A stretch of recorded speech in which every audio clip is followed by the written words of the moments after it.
bismillaahi raxmaani raxiim jimco wanaagsan dhegaystayaal meel walbo aad joogtaan ku soo dhawaada warka duhurnimo ee radio kulmiye qodobada maanta aad ku maqli doontaan warkeenana waxaa ka mid faahfaahin ka soo baxaya diyaarado dagaal oo duqeymo ka fuliya degmada Jilib ee gobolka Jubbada Dhexe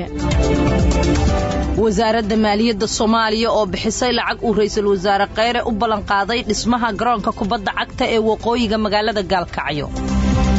ra'iisul wasaaraha Soomaaliya oo maanta ku wajahan magaalada Dhuusamareeb xilli maalmihii dambe uu ku sugnaa magaalada Gaalkacyo wasaaradda waxbarashada oo shaacisay waqtiga la helayo natiijada imtixaanka ay qaaday dawladda xiisad u dhaxaysa Soomaalida iyo Canfarta oo ka taagan deegaano ka tirsan ismaamulka Soomaalida ee Itoobiya faahfaahin ka soo baxaya guddiga militariga Suudaan oo ka badbaaday isku day afgambi iyo militariga Israa'iil oo toogtay sarkaal ka tirsanaa ururka Xamaas madkala ku celi warbali waran maxaan kaaga waramaa xaaladda dalka ma run baad rabtaa mise been run baan rabaa beenraad ma leh kulmiye ka dhageyso wayna ka hadaba markale duhur wanaagsan waa Jimco 12 bisha 7 ee July sanadka 2019 warkana duhur Cali Ibraahim Cabdullaahi ayaa soo saaray Faadimo Abuukar Cabdi iyo Farxiyo Xuseen Cali ayaa soo jeedinaya markana u diyaar garooba dhageystayaal warkaasi oo faahfaahsan faahfaahinno ayaa ka soo baxaya diyaarado dagaal oo duqeymo ka fuliyay degmada Jilib ee gobolka Jubbada Dhexe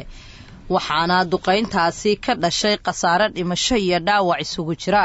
Yoonis Duraan Cali ayaa warkan inoo faahfaahinaya duqeyn diyaaradeed ayaa lagu soo waramayaa inay xalay ka dhacday degmada Jilib ee gobolka Jubbada Dhexe wararka laga helay degmada Jilib ayaa sheegaya in duqeyntaasi lagu bartilmaameedsaday saldhigyo Al-Shabaab ku leeyihiin degmadaasi saraakiil ka tirsan ciidanka Jubbaland ayaa sheegay in duqeynta lala beegsaday 4 goobood oo Al-Shabaab ay xarumo ku leeyihiin degmada Jilib goobaha la duqeeyay ayaa waxa ka mid ah saldhigga degmada Jilib xarunta degmada xarun ay dagaalamayaasha Shabaab ku leeyihiin duleedka degmada Jilib kuwaasi oo loo diyaarinayay inay weerar ka fuliyaan deegaanka Baarsanguuni ee gobolka Jubbada Hoose iyo xarun ay qaraxyada ku diyaariyaan Al-Shabaab waxaana la sheegay in halkaasi ku sugnaayeen ilaa iyo 60 macallin ila madax banaan oo diiday in magacooda loo adeegsado warbaahinta ayaa xaqiijiyay in xubno ka tirsan Al-Shabaab lagu dilay duqeynta ka dhacday degmada Jilib ee gobolka Jubbada Dhexe weerarkii ka dhacay saldhigga degmada Jilib ayaa la xaqiijiyay inay ku geeriyoodeen 19 dagaalame oo uu ku jiro sargaalkii maamulaya saldhigga degmada kaasi oo magaciisa lagu sheegay Xasan Dheeri iyo ku-xigeenkiisa oo lagu magacaabi jiray Macallin Cali iyo maxaabiis u xirneed Al-Shabaab oo tiradooda gaaraysa 5 qof halka 8 dagaalame ay ku dhaawacmeen sidoo kale duqeynta labaad ee lala beegsaday xarunta degmada ayaa waxa la soo wariyay inay ku geeriyoodeen 9 xubnood oo uu ku jiro macallin tababaro ah kaasi oo magaciisa lagu soo koobay Xuseen Xeyle weerarkii saddexaad ee xalay ka dhacay degmada Jilib xarun ay Al-Shabaab qaraxyada ku diyaariyaan ayaa waxa ku geeriyooday 53 macallin waana tiradii ugu badneed ee macallimiin ah ee ku dhinta xaruntaasi sidan ka soo xignay saraakiil ciidan sidoo kale weerarka afraad ayaa waxa la sheegayaa inay ku dhinteen 279 dagaalame iyo saraakiil halka 44 kalena ay ku dhaawacmeen waxaana xusid mudan in xaruntan ay ku sugnaayeen 450 dagaalamayaal iyo saraakiil Al-Shabaab ah diyaaradaha Mareykanka ayaa kordhiyay weerarada ay la beegsanayaan saldhigyada Al-Shabaab ku leeyihiin gobolka Jubbada Dhexe wasaaradda maaliyadda ee xukuumadda Soomaaliya ayaa waxa ay bixisay lacag uu ra'iisul wasaaraha Soomaaliya Xasan Cali Kheyre oo u ballan qaaday dhismaha garoonka kubadda cagta ee waqooyiga Gaalkacyo lacagtan oo gaaraysa 220,000 oo dollar ayaa lagu taageeray dhismaha garoonka ciyaaraha Cawaale ee waqooyiga Gaalkacyo waxaana lacagtan lagu shubay akoonka guddiga dhismaha garoonka ciyaaraha dhawaan ay ahayd markii ra'iisul wasaaraha Soomaaliya uu kulan la qaatay guddiga dhismaha garoonka kubadda cagta ee Cawaale kaasi oo ku yaala waqooyiga magaalada Gaalkacyo ee gobolka Mudug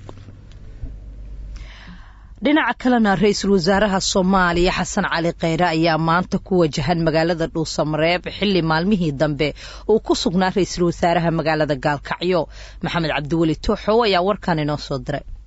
ra'iisul wasaaraha Soomaaliya Xasan Cali Kheyre oo maalmihii dambe ku sugnaa magaalada Gaalkacyo ayaa maanta waxa uu ku soo wajahanayay magaalada Dhuusamareeb ee caasimadda Galmudug ciidamada gaarka ah ilaalada ra'iisul wasaaraha Soomaaliya iyo qaar ka mid ah howlwadeennadiisa ayaa saakaya soo gaaray magaalada Dhuusamareeb waxaana sida qorshuhu yahay ra'iisul wasaaruhu safar dhinaca cirka uu ku imaan doona magaalada dhuusamareeb ee caasimada galmudug. ra-iisul wasaaraha soomaaliya ayaa la filayaa in maanta uu soo gaaro magaalada dhuusamareeb si halkaasi uu uga sii wado dhismaha maamulka galmudug. xasan cali khayre ra-iisul wasaaraha soomaaliya ayaa marka uu soo gaaro magaalada dhuusamareeb waxa uu kulamo la qaadan doonaa madaxda galmudug ee ku sugan dhuusamareeb isagoo kala hadli doona xaalada galmudug iyo sida ay ku dhici lahayd doorasho loo dhan yahay sida ay inoo sheegeen qaar ka mid ah mas-uuliyiinta maamulka galmudug. toddobaadyadii lasoo dhaafay ayaa ra-iisul wasaaraha xukuumadda federaalka soomaaliya xasan cali khayre waxa uu ku sugnaa magaalada gaalkacyo ee gobolka mudug isagoo halkaasi ka wadaya kulamo ula yeelanayay waxgaradka iyo odayaasha ku sugan gobolkaasi mudug.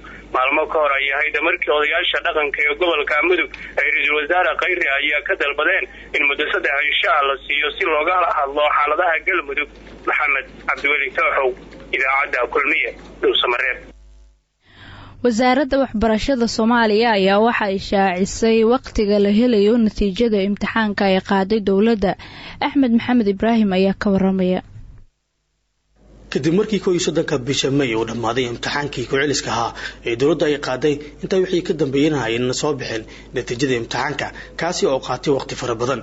barayaasha dalka ku sugayeen siyaasiyiinta qaar ayaa dhalilay imtixaanka dawladda ay qaaday oo aanan wali la shaacin natiijadiisa. arrintaasi ay ku tilmaameen qaladada ay galayso wasaaradda waxbarashada ee dalka. balse wasiirka xoggaanka wasaaradda waxbarashada ee xukuumadda Soomaaliya Faysal Cumar Gowlad oo la hadlay radio Kulmiye ayaa shaaca ka qaaday in 20 bishan aynu ku guda jirno ay shaacin doonto wasaaradda waxbarashada natiijada guud imtixaankii ay qaaday. imtixaankii waxa lagu soo guuleystay isagoo hal maadada bixin. baa lagu soo guuleystay 10 maadada. 10 maadada way soo xirooday si nabad ku soo xirooday. imikana waa la saxayaa haddii Ilaahay na gaarsiiyo. ugu dambayn haddii Ilaahay na gaarsiiyo 18 bisha ilaa 20 bisha ayaa la shaacinaya imtixaankii oo hadda way dooyin. waxaan ka khafiifinay oo aan sanadka ka khafiifinay shahaadooyinkii labada jeer la gelin jiray ee daladaha iyo tii muxuu ahaydeen dawladda. aw laba shahaado la sameyn jiray, laba shahaado ma jirto markan hal shahaado bas baa la gadanayaa. taas waxay ku cadeynaysaa in halkaasi ay ardaydii loo khafiifiyay. arrintan ayaa imaanaysa xilli 2 maalin ka hor ay shaacisay Puntland imtixaankii shahaadiga ahaa oo ay qaaday kaasi oo ka dambeeyay imtixaankii dawladda ee marka hore fashilmay. waana mid lagu bogaadiyay Puntland 5,000 arday oo ay ka qaadeen imtixaanka kaasoo si nabad ah ku soo gabagaboobay laguna shaaciyay natiijadiisa iyadoo aanan dhicin wax qalad ahi.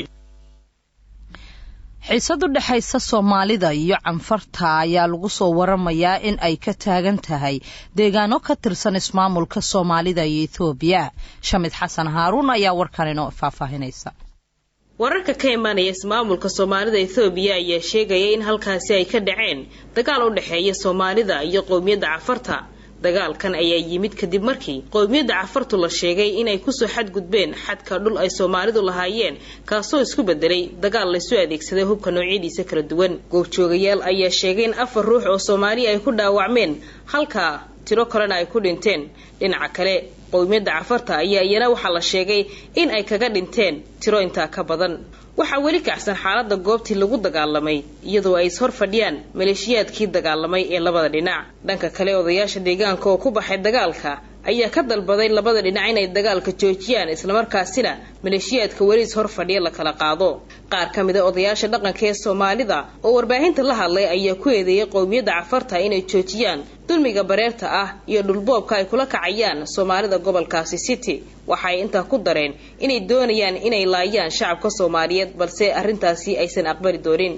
maahan markii ugu horeysay oo dagaal noocan oo kala ah ku dhexmaro qowmiyadda Soomaalida iyo qowmiyadaha kale ee ay wada degaan ismaamulka Itoobiya. warka duhur ee idaacadda Kulmiye ayaad wali dhageysanaysaan. dhageystayaal duhur wanaagsan. akhbaaraadkii caalamka ayaa inoo harsan. guddiga militariga Suudaan ayaa ka badbaaday afgembi militari waxaana xabsiga la dhigay 16 sarkaal sida ay tabisay warbaahinta dawladda. afgembigan dhicisoobay ayaa imaanaya iyadoo wada hadallo ay u socdaan golaha qaran ee militariga haya talada iyo dhaqdhaqaaqa mucaaradka Suudaan. saraakiisha la xiray ayaa isugu jira xubno ka tirsan laamaha militariga iyo sirdoonka iyo kuwa adeega qaranka oo waday isku day afgembi oo ka dhan ah General Jamal Umar. TV-ga dawladda Suudaan ayaa xaqiijin xilliga uu dhacay isku daygan lagu majaxaabinay rabay golaha qaran ee militariga Suudaan. dhanka kale jenaraal cumar ayaa sheegay in ay ku raad joogaan askar kale oo ku lug lahayd afgembiga dhicisoobay toddobaadkii hore ayay ahayd markii mucaaradka iyo militariga ay ku heshiiyeen in la sameeyo guddi isku dhaf ah oo maamula suudaan 3 sano ee soo socota inta laga gaarayo doorasho madaxtinimo suudaan ayaa la daalaadhacaysa jahwareer siyaasadeed tan iyo markii talada laga tuuray bishii abriil madaxweyne cumar xasan al-bashiir ugu dambeyntiina dhageystayaal militariga Israel ayaa sheegay in ay dileen sarkaal ka tirsanaa ururka Xamaas oo ku soo dhawaaday siliga ay ku xireen magaalada Gaza war-saxaafadeed ka soo baxay militariga ayaa lagu sheegay in 2 nin oo saarnaa gaariga lagu amray in aysan u soo dhawaan balse ay ka dhaga adeegeen Falastiin ayaa waxa ay xaqiijisay in la dilay nin 28 jir ahaa oo lagu magacaabayay Maxamuud al-Aadam toogashada ayaa ka dhacday bariga Beit Xanuun Aadam ayaa la dilay iyadoo uu muuqday in uu la hadlayo 2 caruur ah oo isku dayeysay in siliga ay ka talaabaan sarkaal sare oo ka tirsan Xamaas oo lagu magacaabo Ciise Diin al-Qasam ayaa sheegay in sarkaalkan la dilay xilli uu u socday shaqadiisa warkii duhurnimo dhageystayaal oo aad kala socoteen radio kulmiye waa inaga intaa dib intaan war midkan lamida ku kulmayna dhamaantii isku duuban waxaan idinkaga tegaynaa sidaa iyo nabadgelyo